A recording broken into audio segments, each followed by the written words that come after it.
Welcome to the 58th episode of the Head Kick KO podcast. I'm your host, James Herrick, and today we are here to talk about UFC London, and after that we're going to do a little preview of next week's fight card, which is headlined by Chris Douskis and Curtis Blaydes. So, before we even get into the fight on UFC London, let's first talk about how great this card was. I mean, when you look at the card the UFC constructed, they did a very good job of giving very entertaining fights with guys from England and guys from Europe. Even the guys who weren't from England, like I said, guys like Nikia Krylov, Paul Craig, Gunnar Nelson's from Iceland, so not really European. But there were a lot of guys from Europe on that card. Jack Shore from Wales. So they put a lot of European talent on this card, which was tremendous, obviously. And then in the final handful of fights of the night, you had Molly Mccann, Paddy Pimblett, Tom Aspinall, Arnold Allen, all from England. So the UFC did a very good job of constructing this card. And then from there, the fighters came in and put on a tremendous show. Starting at the very beginning with Mohamed Mokaev, who had his UFC debut and won in a very tremendous fashion. We will be talking about that. But all the way from that fight, all the way to the main event of Tom Aspinall winning, everybody really put on a good show. So the fighters did a great job. And then from there, the fans brought the energy of a pay-per-view card to a fight night. And when you put all three of those things together, UFC, fighters, and fans, in that type of scenario, it's going to be great. And this felt like a very special card. A lot of people are saying it's one of the best fight nights of all time. I think that is the result of the crowd energy. You know, you don't get crowd energy like that in many situations. The UFC hasn't been in England in a long period of time. I don't remember the exact date, but it has been since at least prior to the pandemic. And they came in after that long layoff and put on a tremendous show. So having that energy and having that feel made this card really special, and that is something to think about as well.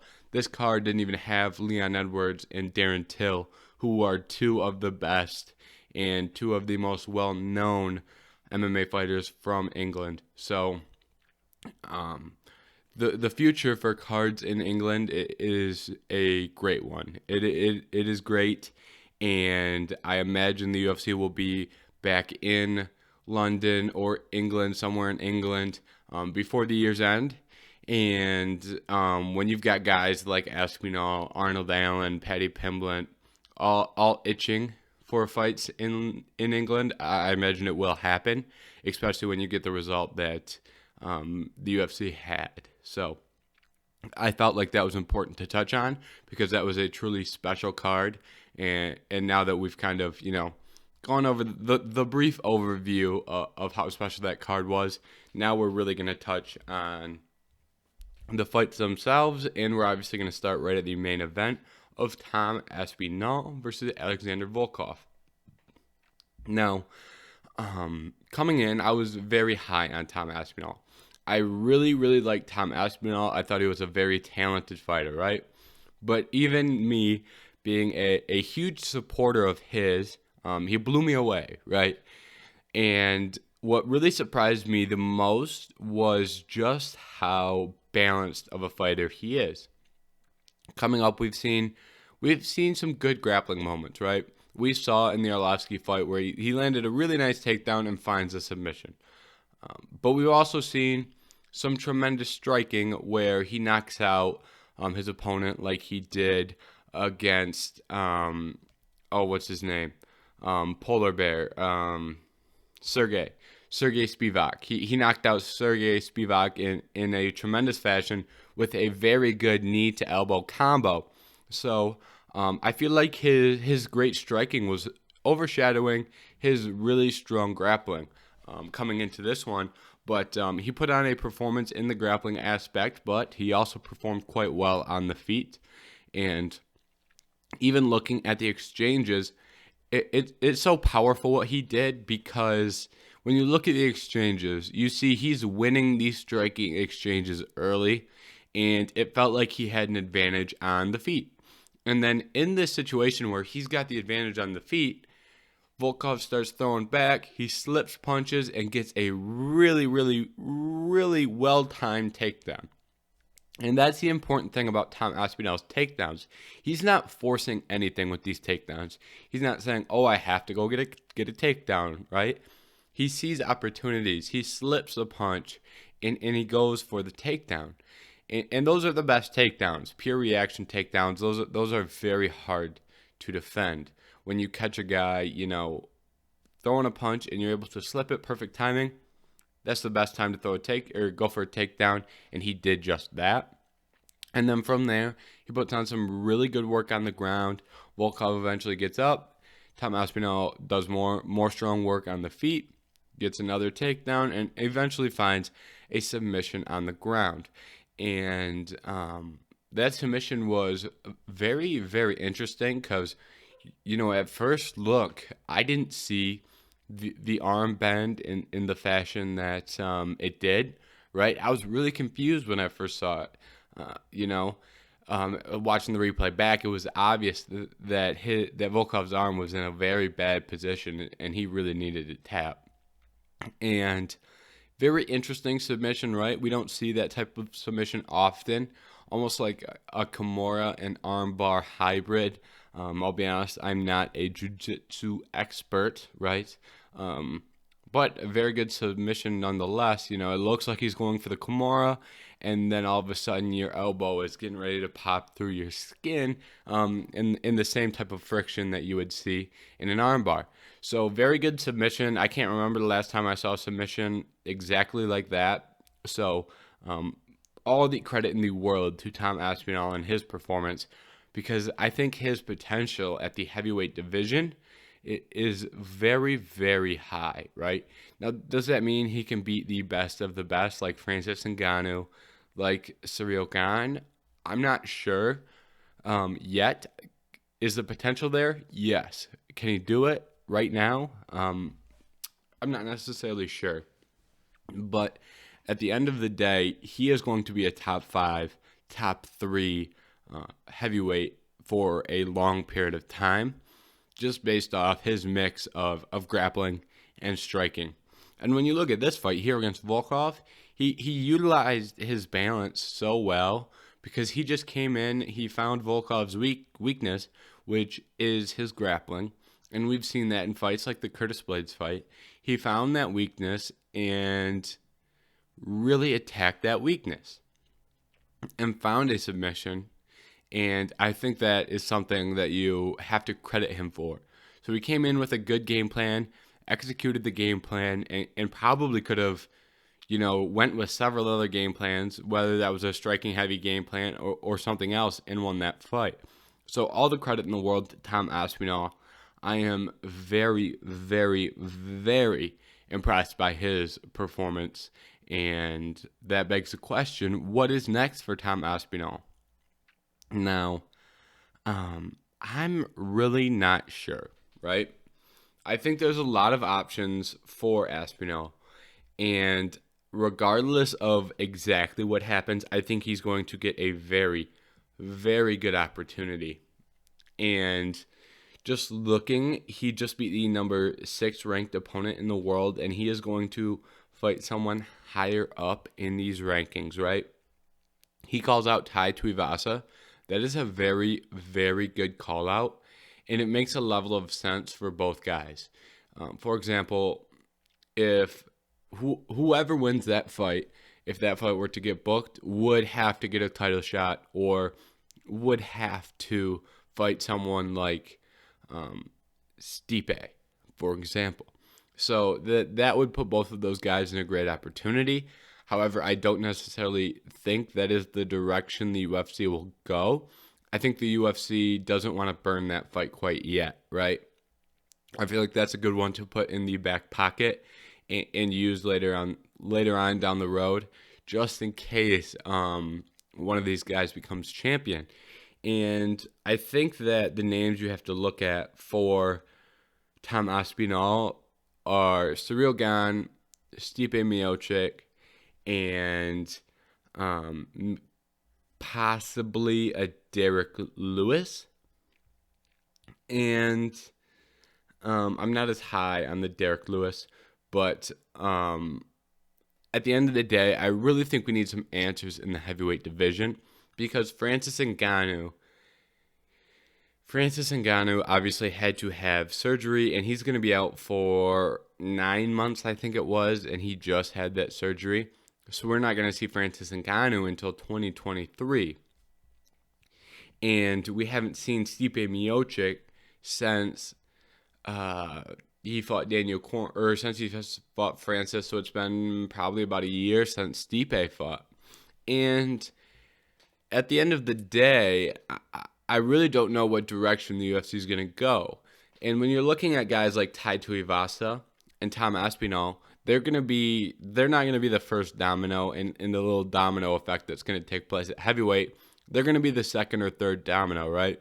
You got to understand what goes on with Francis first. And then once you figure out what Francis is doing, then you can figure out what Ciryl Gane and Stipe Miocic are doing.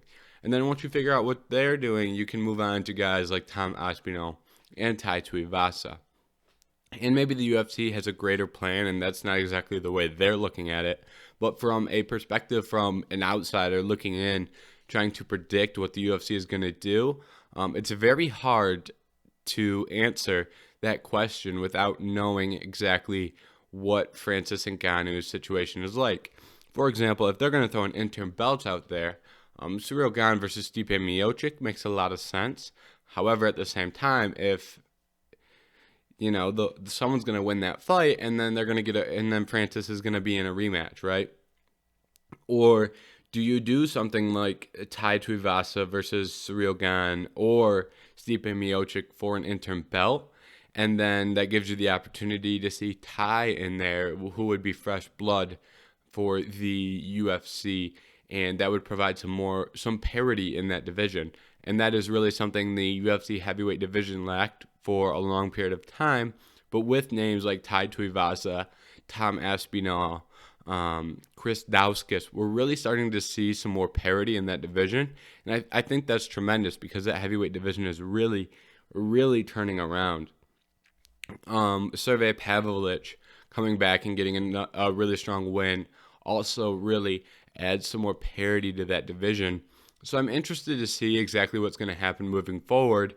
But if you were to force me to predict what Tom Aspinall's next fight would be, I would say they do Derek Lewis, possibly.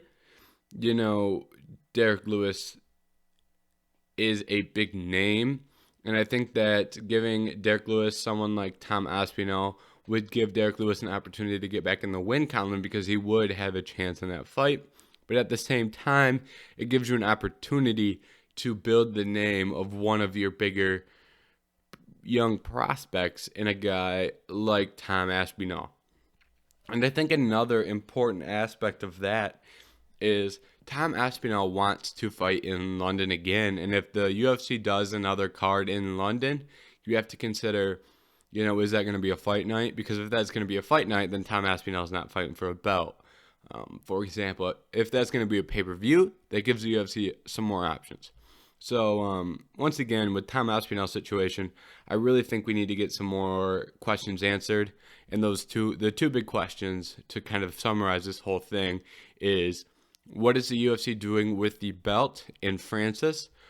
Are we going to see an interim? Well, Francis is in recovery. And then when is the UFC coming back to London? And will Tom Aspinall be on that card? I think those are the two biggest and most important questions in terms of booking a fight with Tom Aspinall. And for Alexander Volkov, right, I talked a lot about Tom Aspinall, but Alexander Volkov is no slouch and has beat a lot of good names in this division. And was that fight his best performance or his best showing? No. But Volkov knows that, and Volkov is still a very, very talented fighter, right? The tools that he had coming into this fight are still there. The tools that he had that helped him beat guys like Overeem and other incredibly talented fighters, those tools are still present, right? But he just got a tough opponent that was able to find his weakness and capitalize off that. So I don't think Volkov is done. I still think he is one of the best fighters at heavyweight. Just not quite in title contention at the moment. I think he can work his way back. Question being, who is that guy that he works his way back against? This one is a little bit more clear to me. You have Marcin Tybura and Jairzinho Rozenstruik fighting pretty soon. I think they're fighting in April or maybe even, I think they're fighting in April sometime. So I think that is an important fight that you have to look at, especially if Jairzinho Rozenstruik wins. If Jairzinho wins, I think Jairzinho versus Alexander Volkov is a really fun fight, because the biggest criticism of Jairzinho Rozenstruik is that he doesn't throw enough, right? He's a great counterpuncher, but he doesn't throw enough. I think Volkov is someone who would try to walk him down and really throw some nice kicks at him and make Jairzinho work. So I think that would be an interesting matchup, and a matchup that I would really like to see.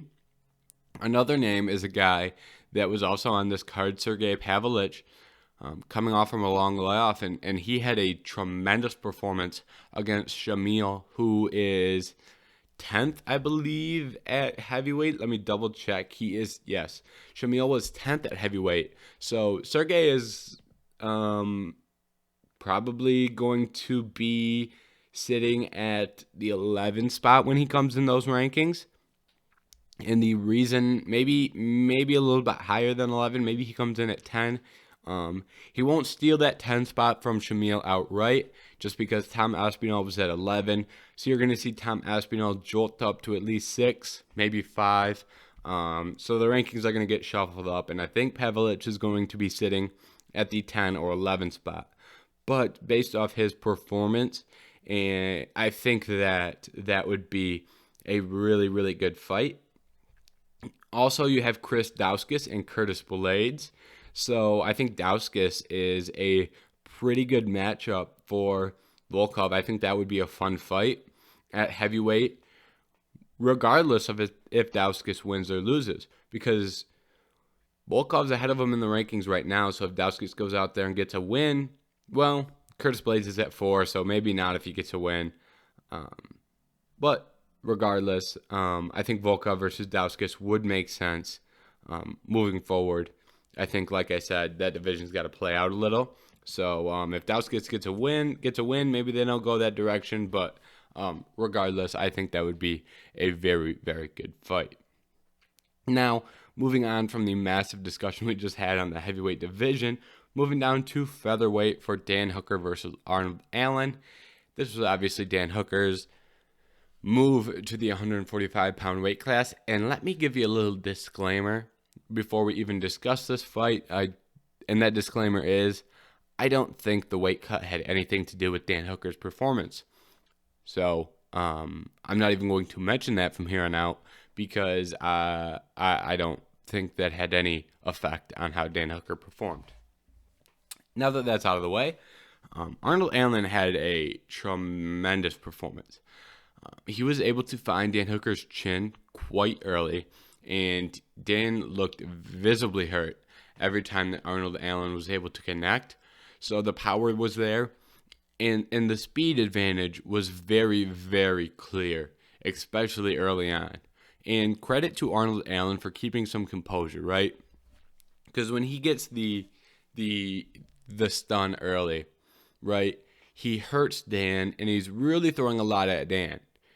And then Dan hits him, right? Dan almost finishes this fight too, which kind of gets glossed over in this whole performance, is Dan landed a really nice counter that really almost put Arnold Allen down. It put him on a knee.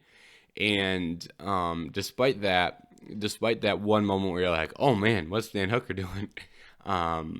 he kept his composure. Also, he never gassed out in this fight at all. When he had that flurry early, he did a very good job after that flurry of saying, okay, let me recompose. Let me stand at distance a little bit and let me catch my breath because I don't want to gas, especially against someone like Dan Hooker. If you're gassed going into round 2 or 3 against Dan Hooker will be able to turn up the volume and really do some damage on you. So that was impressive. And while he was doing that, he also stayed out of danger, right? There's times where you can see fighters get a little bit less active. The other fighter turns up the activity and starts, bringing the fight out of him. But Arnold Allen did a good job of staying composed, staying out of danger while he was recovering, and not letting himself get gassed. I worded that a little weirdly. That's on me. But he was able to keep distance for a minute or so, and then land another really good shot, and then get the finish in that flurry. So all the credit in the world to Arnold Allen. Once again, another tremendous performance from another English fighter on this card. And the best part about this fight was Arnold Allen is a really talented guy. He got some love after his fight against Sadiq Yusuff because Sadiq Yusuff is also a very talented fighter. But I think in the nature of that performance, just because Sadiq wasn't someone with that massive name, I don't think that performance against Sadiq got as much credit as it deserved. Because as we've seen from Sadiq Yusuff, he is an incredible fighter. And Arnold Allen really controlled that fight and won that fight against Yusuff.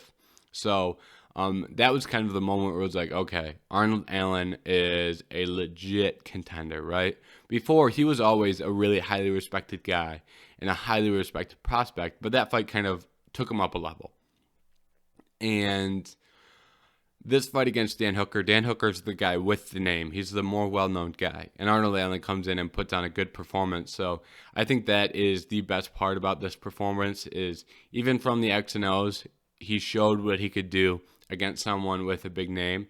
So I think that is something to be very happy for Arnold Allen for. And now after this fight, Arnold Allen is looking at some very big opportunities in this featherweight division. He called out Calvin Kattar after the fight. And I absolutely love that fight. And regardless of it, if that fight is made or not made, Arnold Allen threw his name in there to fight some of the best guys in the world. The way that I have been looking at matchmaking this 145-pound division, I have been talking about Brian Ortega, Yair Rodriguez, Calvin Kattar, and Zabit. And I've really been talking about how you take those 4 guys, pair 2 of them up with one another, and you did a tremendous job matchmaking. And now Arnold Allen has thrown his name in the ring to fight some of those guys.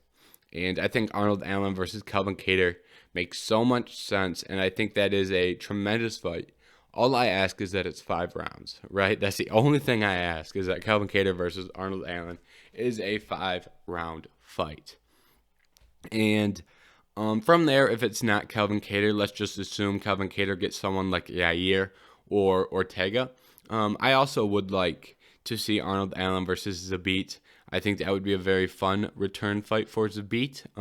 I don't necessarily think that is the number 1 fight the UFC would be looking to book for either guy, but I think that is a situation where if some blocks fall in the right place and this division plays out a little differently than we expect, I think Zabit versus Arnold Allen would make good sense.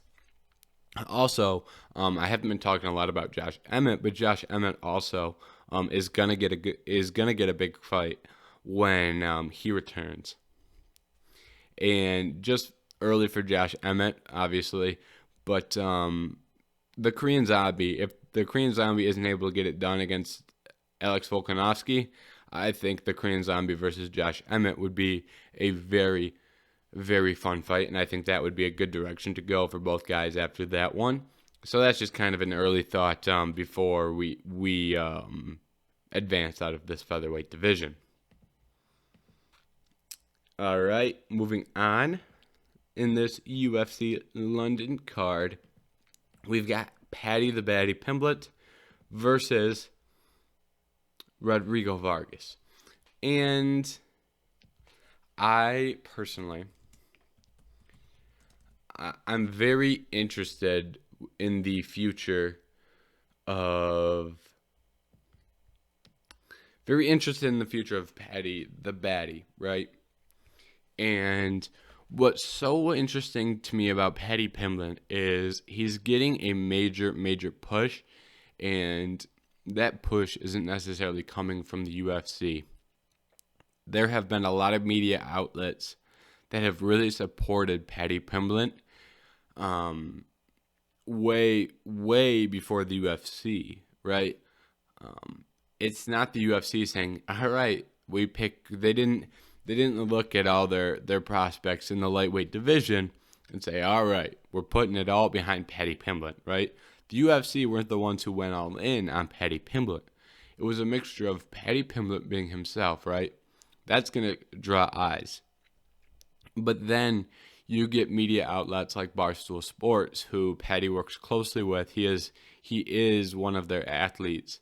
And so that plays a big role because Barstool Sports has a very large fan base in one of the UFC's key demographics, which is the male 18 to 24 age range, which is what the UFC was originally targeting their went back when the UFC was UFC 1, UFC 2, UFC 3. That's who they were targeting, was the male 18 to 24 demographic. And that's still one of their primary demographics. And when you look at, for example, Dana White's appearance on Logan Paul's podcast, or Dana White's appearance on the Nelk Boys podcast, or their work with the Nelk Boys, that is because those people have prime demographics in that male 18 to 24 age range. So that is important to note. And so Paddy has been getting a push from Barstool Sports that really is almost more than anything the UFC can do. I don't want to say it's more than anything the UFC can do, because the UFC really markets differently than Barstool Sports, and it's really comparing apples and oranges, because the UFC is running a promotion while Barstool Sports is running a social media. So it's not the same at all, but it is, they're connected in a way where when Barstool gets behind an athlete, it does have weight and it does have power, right? And when you look at other social media outlets, for example, Pat McAfee, who was very complimentary of Paddy Pimblett, and I believe has had Paddy on the show. So when you get these major demographics in that 18 to 24 of range, and you get these people who can promote guys differently from the UFC, though their popularity grows naturally. Same thing happened to Sugar Sean with his close relationship with Logan Paul and the Nelk Boys. Same thing happened to Tai Tuivasa with the Nelk Boys getting behind him. It's just these media outlets see someone that they can market towards, and they put their weight there. And right, that's why, for example, Shavkat Rakhmonov, who a lot of people go, wow, that guy's a tremendous prospect, right? But he doesn't get the push and the shove from Barstool Sports. You know what I mean? That's just not their primary, type of media that they like to promote. Paddy the Baddy is closer to what Barstool Sports' identity is than someone like Shavkat Rakhmonov. So, and I know Shavkat Rakhmonov is 170. I think he's one of the top prospects, so that's why I used him as an example. So, the whole reason that I'm bringing this point up is because we're talking about Paddy the Baddy right now because of that mainstream popularity that he has received.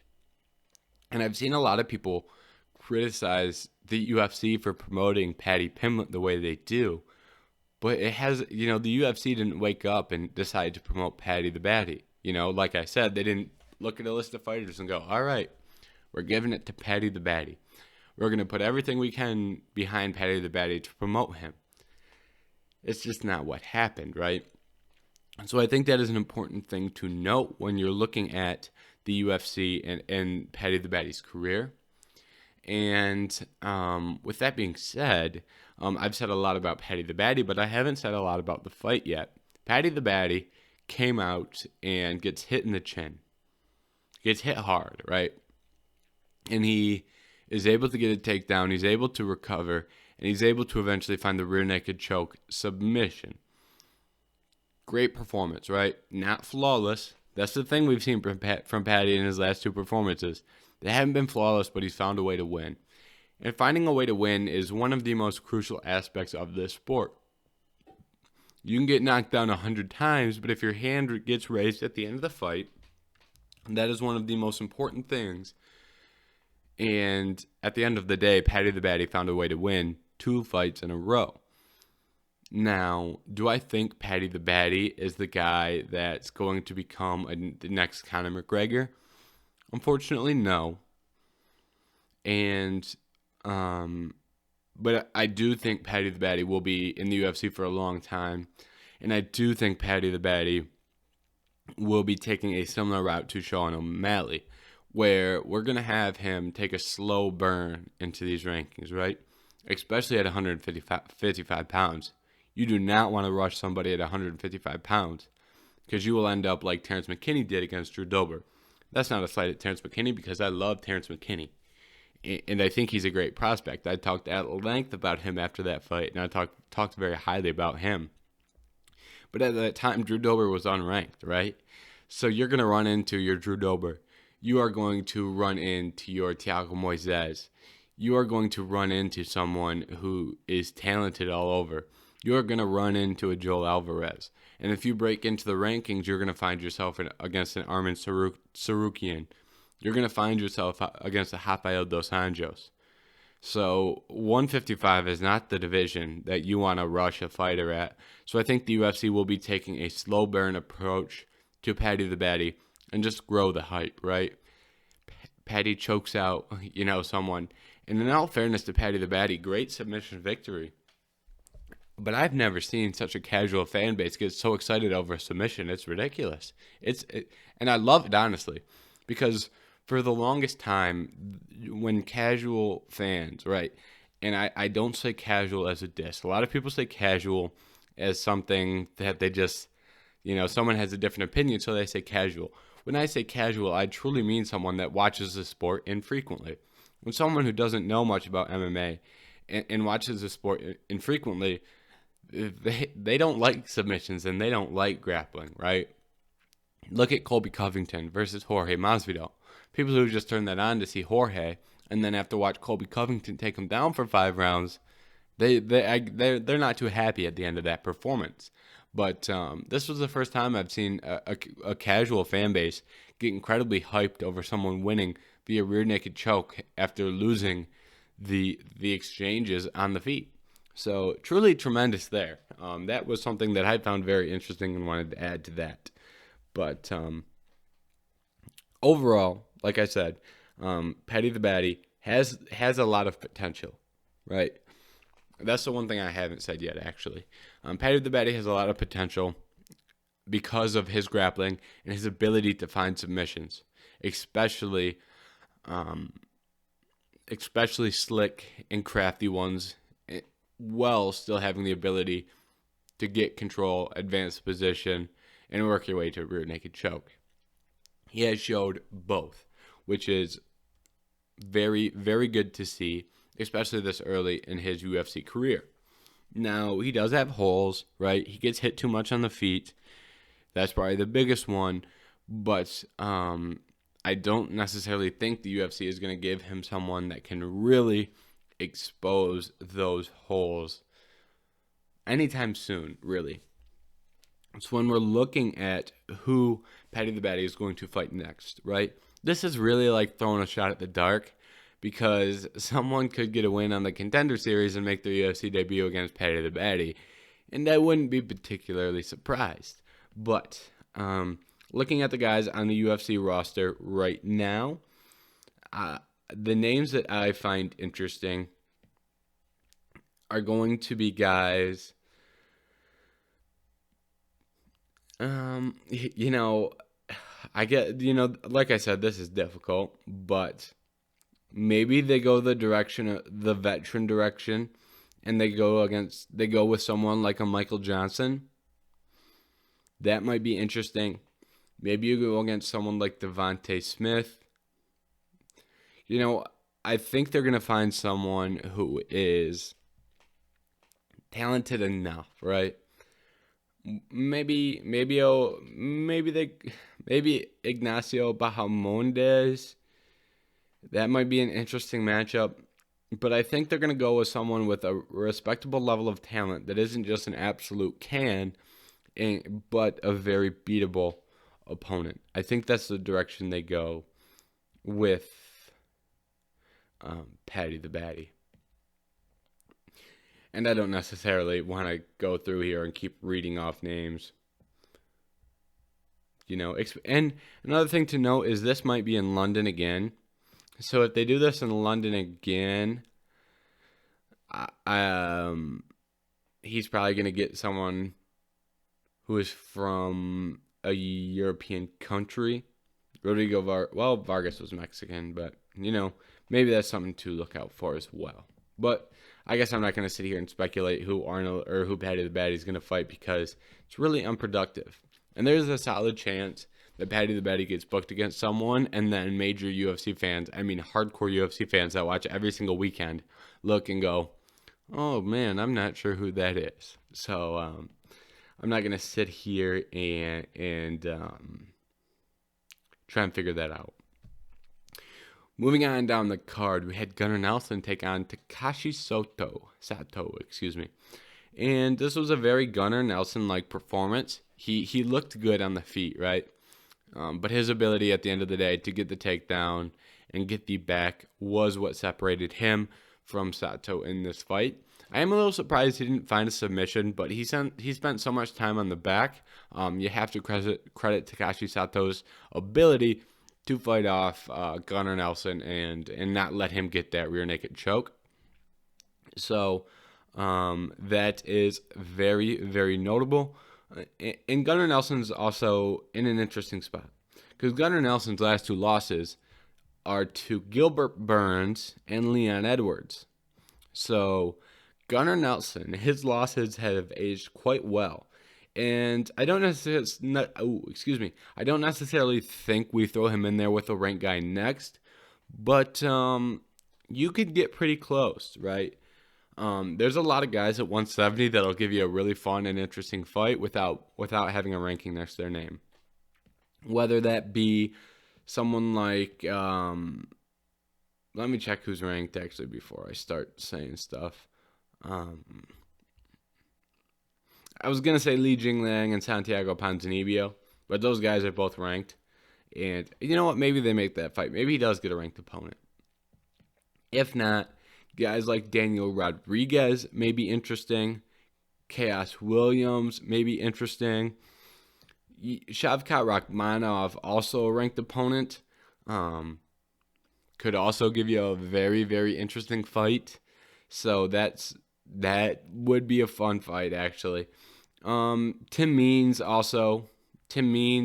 maybe they go a veteran route and give him Robbie Lawler. There's a lot of options there for Gunnar Nelson. My bad. There's a lot of options there for Gunnar Nelson at 170 pounds. Moving on, Molly Mccann versus Luana Carolina. And this knockout was ridiculous.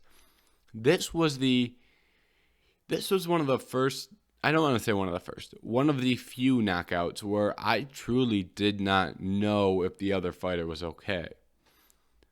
And that's a scary thought because I've watched a lot of MMA, right? And I've seen a lot of knockouts.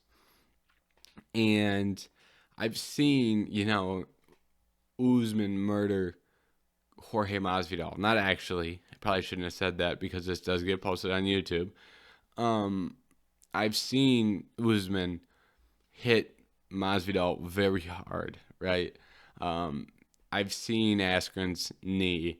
I've seen a lot of KOs, right? But she was down for a long time. She fell, and my initial reaction was, oh my God, this knockout is ridiculous, right? One of the best knockouts of all time. Spinning elbow right on the sweet spot, puts her down flat.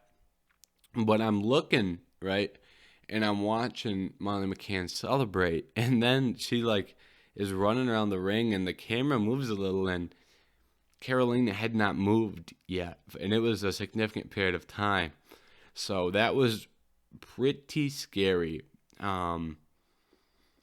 But at the end of the day, Molly McCann's job is to go out there and win, and she did so. So that was an incredible knockout and very scary. And Molly McCann picked a great time to have the best knockout of her life, right? In her hometown, or I don't know if it's her hometown. I don't know exactly where she's from. In her home country, in an electric environment, she lands that knockout. So that is incredible and just added to the night so well. So I wanted to make sure to give her credit. And Molly McCann will probably find her way fighting a ranked opponent at 125 pounds. There's a lot of fighters there at the 11 through 15 where I think she could get matched up with at 125 pounds. Jessica Panay, Ivina Genji-Roba, Luana Pinheiro. She's got a lot of good options, so any of those main names make a level of sense to me. And then moving on, Ela Tuporia versus Jai Herbert. Ela Tuporia, not great in the first round, right? He was the obvious, guy who was he was getting beat up, right? He was getting beat up in the first round. And the most important part of that is he was at a new weight class. Jai Herbert is very long and lengthy, and Tuporia was really struggling with that. But Tuporia's ability to fight in the pocket, he proved it once again. And every time Tuporia gets a finish, I always note, hey, look at the body shots he was throwing, right? He does it again here. He's in the pocket. He throws such a nice shot to the body, and then he brings it up high and gets the knockout. And he's got enough power where if he connects on your chin like he did there, you're going to sleep just like Jai Herbert. So to get in, once he finally got inside and started being able to attack the body and started being able to throw some more combos, the night was over. And that's a tremendous performance from Ela Tuporia. And Ela Tuporia going, what's next for Ela Tuporia might be the hardest question on the card, because I can see so many very different routes for Ela Tuporia. Because important to remember, he was ranked at 145 pounds. This was his first fight at 155 pounds. He called out Paddy Pimblett. And as we previously discussed with Paddy, I did not say Ela Tuporia's name once. I love that fight, right? I love watching Ela Tuporia versus Paddy Pimblett. That'd be incredible. But I don't think it's going to happen. I think that would just be rushing Paddy Pimblett way more than the UFC would like.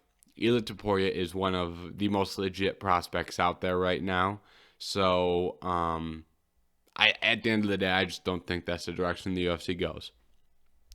Now, where does the UFC go with Ela Tuporia? Because he was ranked at 145 pounds. And you could say, well, he was ranked at 145. Got to win at 155. So we're going to move him right into those rankings at 155. Is that a reasonable response? Yeah, I get where you're coming from. At the same time, he got head kicked in the first round, almost knocked out against a guy who is not even fringe being ranked at 155 pounds, right? There's probably at least 15 guys above Jai Herbert. If I were to rank guys, 16 through 30 at lightweight, Jai Herbert would probably be outside of the 30 spot. So I'm not sure that Ela Tuporia necessarily finds himself fighting one of the elite guys at 155 pounds. I think he's going to be a step away, and that's assuming he stays at 155 pounds. So when we're looking at names, I think some names that make sense are Jared Gordon. Jared Gordon is booked, so that is unfortunate, but Jared Gordon makes a level of sense. Rick Glenn makes a level of sense. Matt Frivola makes a level of sense. John Macadesi. Mike Davis would be a fun fight. So those are just some options there. Those are probably the guys that I'd look forward to. I'd expect the most for Ela Tuporia, assuming he stays at 155 pounds.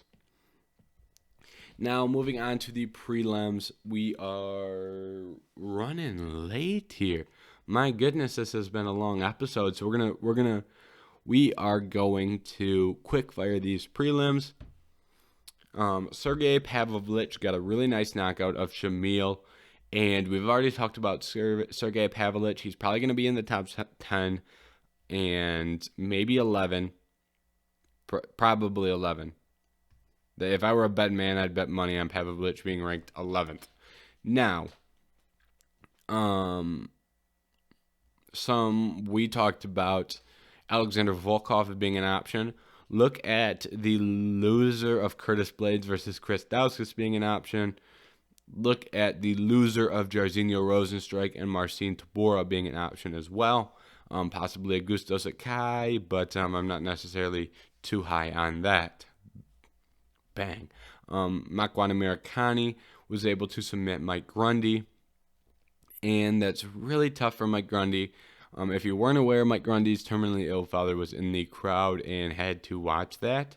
So, sorry for Mike Grundy on that one. That was one of the lower moments of that card where, that didn't go as well as it was planned. Paul Craig got himself a nice triangle finish.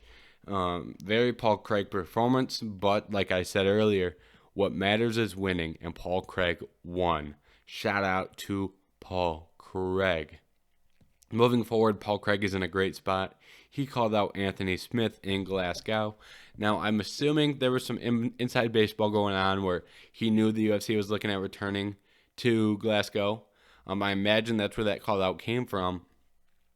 If the UFC is going to Glasgow, I think Anthony Smith versus Paul Craig makes a lot of sense. You could also go Paul Craig versus like a Dominic Reyes. That also wouldn't be terrible. There's a lot of guys who need to get matched up at 205 pounds, so there's a lot of options for him there. I think Anthony Smith makes a level of sense. Dominic Reyes, Volkan Ozdemir, those names all make a level of sense. And we'll talk about Krylov too, because Krylov looked good, right? I was very impressed by Krylov up until the submission.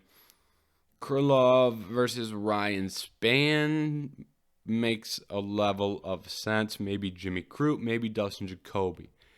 So that's what's next for Spann. Moving on, we're going to keep going with this rapid fire because, like I said, we're moving late. We talked a lot early.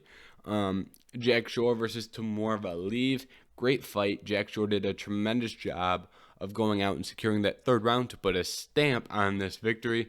Jack Shore is still undefeated at bantamweight. He is still one of the best prospects in the division. Next time we go to London, next time we go to Europe in general, put Jack Shore on that card and put him on the main card. And he is knocking on the door of those rankings. He's getting close. Umar Nurmagomedov would be a great fight there. Those guys are both knocking on the rankings, but at the end of the day, I think that would be a great fight to determine who gets the spot in the rankings.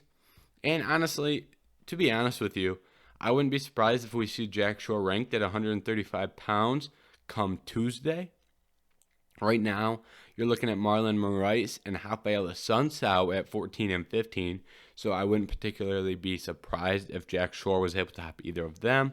And if he were to get ranked, I think Ricky Simone or Frankie Edgar makes a level of sense there.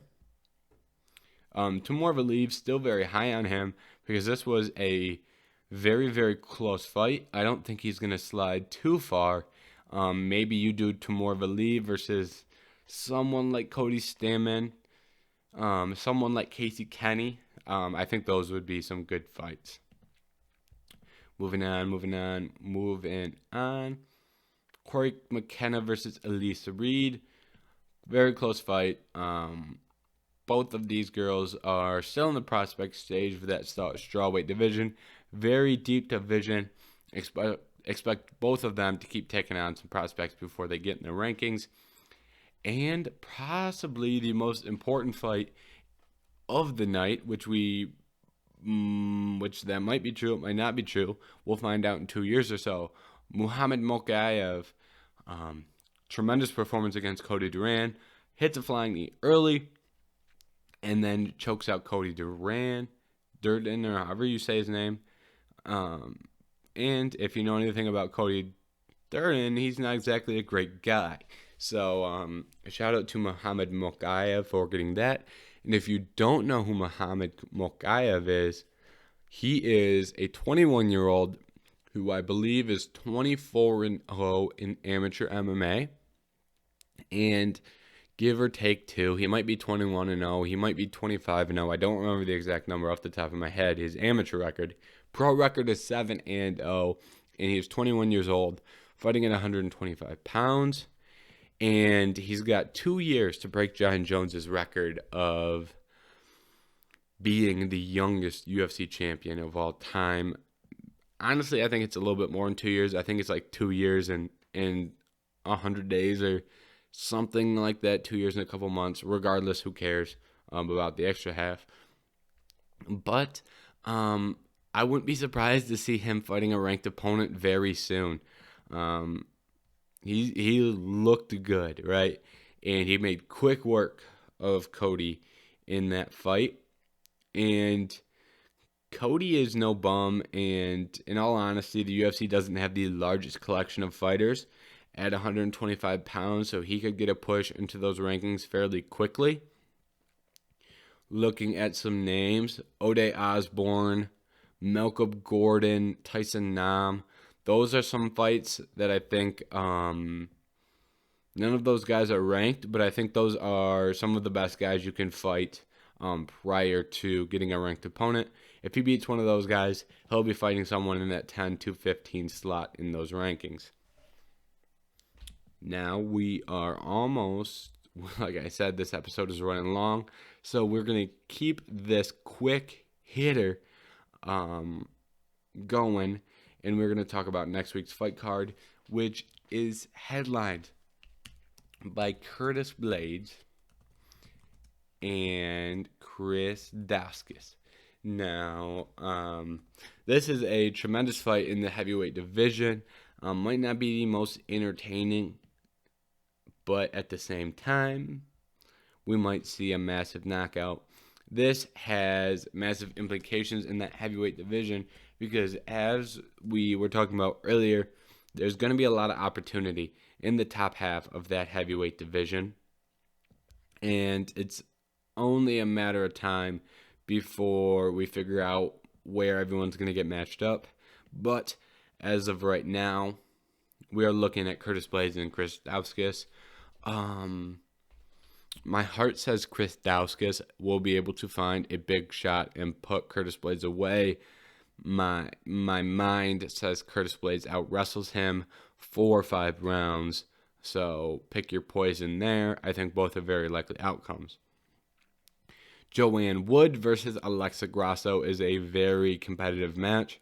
I think Alexa Grosso eventually pulls it out in the end. Asghar Askarov versus Kai Kara-France has massive implications on the title picture at 125 pounds.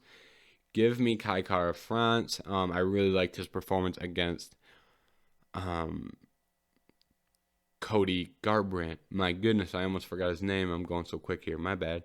Askar Askarov at the same time could go out there and put on a stamp. A lot of close fights on this card, which makes me really interested. Matt Brown versus Brian Barrenbera. I can't say his name. Anytime Matt Brown is fighting, I'll be watching. So keep that in mind. Alexi Olynyk versus Aalir Latifi. Give me Aalir Latifi. And Alexi Olynyk, obviously a legend of the game. Another very good fight. Jennifer Maia is fighting Manon Fiorot, and Fiorot is one of the top prospects at 125 pounds. This is her first fight in the upper portion of those rankings. So this is another one to watch out for, because if she's able to beat Jennifer Maia, she is going to skyrocket from number 13 to number 4, and she would be ranked higher than the fighter getting the current title shot. So I think that fight could put Fiorot one fight away from a title shot, and she could get a title shot depending on how Shevchenko versus Talia Santos goes. Neil Magny versus Max Griffin is on this card. I was surprised they made this matchup, but I'm even more surprised it's on the prelims. But, that will happen. Max Griffin coming in with a win over Carlos Condit. Give me Neil Magny. However, I just think he is the more experienced fighter out of the two, and I think he will be able to mix in some strong grappling to find a win. And then we've got Vilashev Borishev, who in his last fight, if I remember correctly, was very recent. Oh, it was in January. Not too recent, but pretty recent. Wins via liver shot. I was very impressed by that performance. He's going against Mark Diakase, however, and I do not like picking against Mark Diakase, so give me Diakase. However, Borishev, I really liked his performances, so I think he can get out of there with a win. And Sarah McMahon versus Carl Rosa. Give me McMahon. I think she'll be able to get this done. And let's skip around a little bit. David Dvorak versus Matthias Nicolau. Big flyweight fight. And leaning Dvorak, but once again, that's also a very close fight. And we're going to skip some of the other ones, and that's going to be the last fight we talk about. And if you didn't get the vibe I was giving off in that one, this fight card has a lot of very close fights, right? A lot of fights that are 50-50, and I can really see going both ways. So I think that is something to look out for, and I think that could make this fight card really interesting. And as always, I will be watching, and I will be back here next week talking about that fight card. Curtis Blaydes versus Chris Douskis. So make sure you tune into that. This episode went a little bit longer than I expected, but my bad. UFC London was a banger of a card, so we had a lot to talk about. And if you are still listening, thank you so much for listening to the Head Kick KO podcast. Make sure you check out the other social medias, Twitter, TikTok. If you like this podcast, you should like what's going out there. But as always, most importantly, thank you for watching this episode of the Head Kick KO podcast. Goodbye.